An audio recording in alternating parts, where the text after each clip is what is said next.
Hello, Roger Bisbee here from Skill Builder channel. We've got a little problem here that's come in with a roofline gutter. I'm not going to say who it is because she wants to remain anonymous for now for obvious reasons, because she's in conversation with the guys who did the job, if you like. So she had this fascias and soffits replaced with PVC because they were all rotten. So the guys came along, you can see there's a bit of a mess, a few birds' nests up there, a bit of old, I don't know what that is, some kind of fiberboard or whatever that's sitting there, but anyway, it wasn't doing a lot of good, was it? So that's all come out, and they've put this eaves tray in, which is a good thing to do, because even if you've got felt coming down inside the roof, at some point the felt finishes, tucks over the gutter, and it tends to rot. If it gets UV on it after a few years, it's all in tatters. So you put this more durable piece of plastic here, an eaves tray that's going all the way along the edge,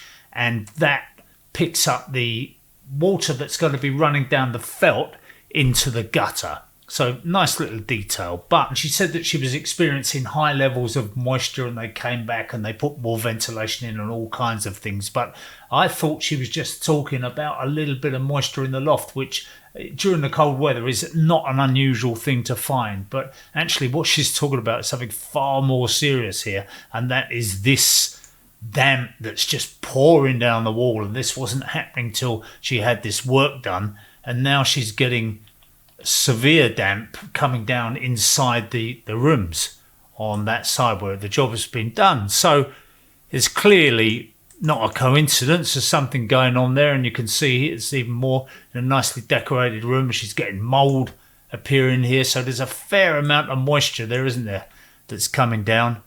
And it's not going to be long before that's doing some real damage. So we come back to this problem here. And I think the problem is that when they've put this eaves tray in, it's not run up the roof. You can see that it's almost level there, and that water coming down here is going to be trapped to some extent by that last course of tiles that's going on there, and it's going to find its way back, and it's going to run along that bit of eaves tray, if you like, the plastic, until it finds an escape route. And unfortunately the escape route is down inside the walls. Not a great solution. So what they should have done here, this is the detail that we can see where they've got a sprocket, and the sprocket goes under that tray so that it supports that tray. To some extent this tray will support itself. It's fairly stiff stuff. Some people don't like it because it's too stiff.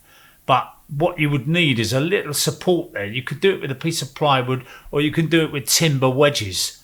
Timber wedges are a great idea. Let's just have a look at this video, which shows a perfect example of it here. So if you look at this thumbnail, we've got a piece of that eaves tray coming down, but just here we've got what we call a sprocket, which is a wedge-shaped piece of timber which has been added to the rafter, and it really just kicks that eaves tray up and stops it sagging in that gap there. Now you might wonder why you need to do that, because you've got a rafter running down to the fascia, and you think, okay, you put your tiles on the roof and that would do the job. So here's the problem.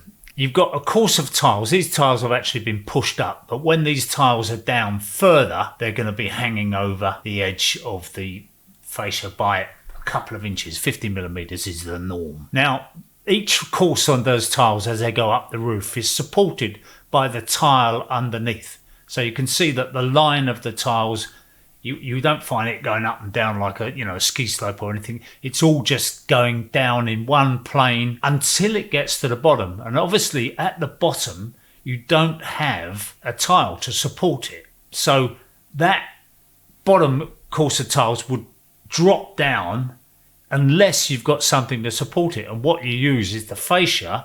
The fascia is set at a height so that it picks up that bottom course of tiles, if you like. So let's go back to this one, and you can see that what you would have a roofing membrane, a felt or something, running down the rafter there.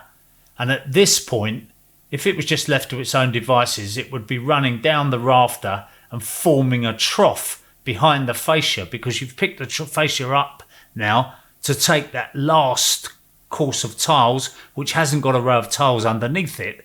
So you've created a little hollow spot, a little gully, if you like, behind the fascia, and that's why fascias rot. That is the overwhelming reason why timber fascias rot, because the membrane has come down the roof. Nobody's bothered to support it at that point there, and it's just sagging in there, and all the water that gets onto that membrane, and that can be condensation from inside wicking through the membrane, or it can be wind-blown rain that's coming, but whatever it is, it's running down there and it's collecting in a trough behind that fascia. So this bit of eaves tray here is supporting that felt. The felt will come down over the top and probably finish just about somewhere there on that line there.